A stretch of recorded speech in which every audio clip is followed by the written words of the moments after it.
Welcome to today's episode of the Simply Financial Podcast. I'm your host, Christopher Calandra. Want to increase your financial IQ today with a discussion about the state of the U.S. housing market.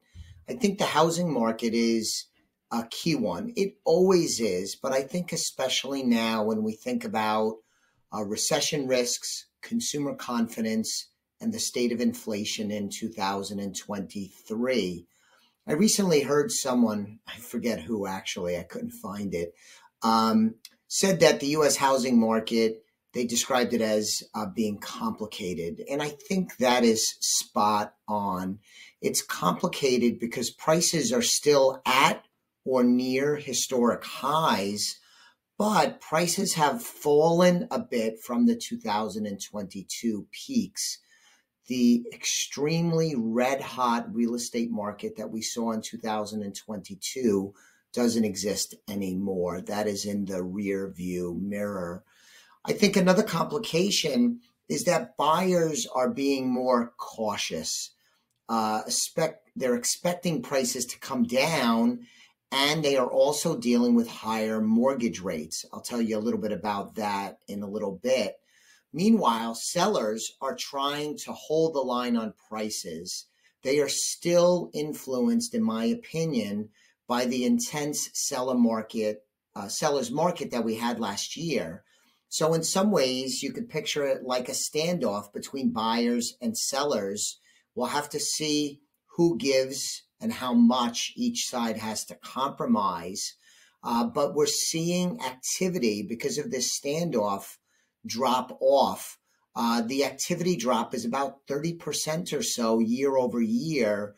So again, a good illustration of that standoff I just touched on. When we look at some of the predictions, this gets back into the realm of complicated. Zillow, the ever-present online residential real estate site, they predict that home prices will be flat nationally in 2023. Freddie Mac, the government agency, expects a very modest decline in prices of 0.2%. And when we look at the Mortgage Bankers Association, they too see a drop, a little larger at a 0.6%. That is their predictions. But the predictions are all over the place because I also looked at Realtor.com, which expects price increase of 5.4% in 2023, a big difference. The National Association of Realtors expects a slight increase of 0.3%. So the predictions are all over the map, again, adding to this complicated real estate market that seems to be in flux and at a crossroads. I mentioned mortgage rates earlier. Let's talk about that a little bit. It's noteworthy that mortgage rates have doubled over the last year or so. Rates at the end of February, according to Freddie Mac, the average 30-year mortgage rate was at about 6.5%. I looked back, and at the beginning of 2022, the average, according to Freddie Mac, was 3.11%. So they've come up a lot in a short period of time. And this increase in rates, which is being done by the Federal Reserve purposefully to fight inflation, what it has done is cooled the real estate market, and that's by design. It's not a surprise. It has priced some buyers out of the market because your cost of borrowing translated to what your monthly payment is if you borrow $100,000, $200,000, $300,000 or more has gone up a lot over the last stretch. And so this is part of the inflation story, which I have described on this show, as well as in discussions with clients, is the central issue that the economy is dealing with. So activity is likely to pick up as we enter into the spring season. This is a reliable seasonal trend. So I would expect a pickup in activity in the spring like we get pretty much every year. So in summary, I think it is a decent time to sell. If you're looking to sell, I would be anxious to get the home on the market, get the property on the market. I think if you are a seller, though, you have to have more reasonable expectations because that red hot real estate market from 2022 doesn't exist anymore. It's the second time I said that, but it's pretty darn important. Some sellers are hanging on to what was and not making decisions on what is happening today. And that is not a good position to be in. I think you ought to temper expectations. You're not likely to get multiple offers. You're not likely to get prices bid up above, especially well above your asking price. You may not even get multiple offers. Days on the market. At the height of the intense seller's market last year, you put a property on the market and you might have multiple offers above asking within a day or two or three. You might have to wait a little longer. That's okay. It's okay. It's just more of a normal real estate market in terms of offers and the time it takes to find a good buyer. I think it is also a decent time to be a buyer. I think it is appropriate at this juncture to be patient. I am in the camp that the real estate market is probably in for sluggish growth, a calm period, unlike the likes of what we saw last year.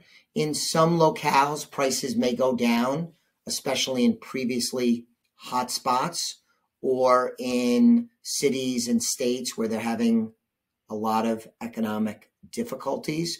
But generally speaking, I would imagine prices will come down a little bit, but not a lot. I don't think we're going to have a crash in the real estate market like some people are predicting. I think that is too much doom and gloom for my liking. So I think if you're looking to buy, be patient. You have the advantage now of not being in that intense seller's market that we had in 2022. So you could be patient. You don't necessarily need to chase or be overly aggressive.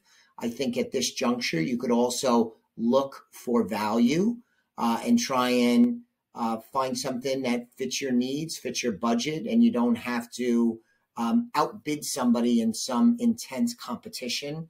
Again, last year's market is in the rearview mirror. So I think it's a pretty good time to buy, a pretty good time to sell.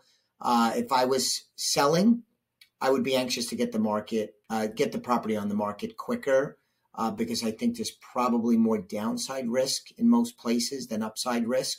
But generally speaking, a relatively normal market, but one that is very complicated given interest rates, which is tied to mortgage rates, inflation, risks of a recession.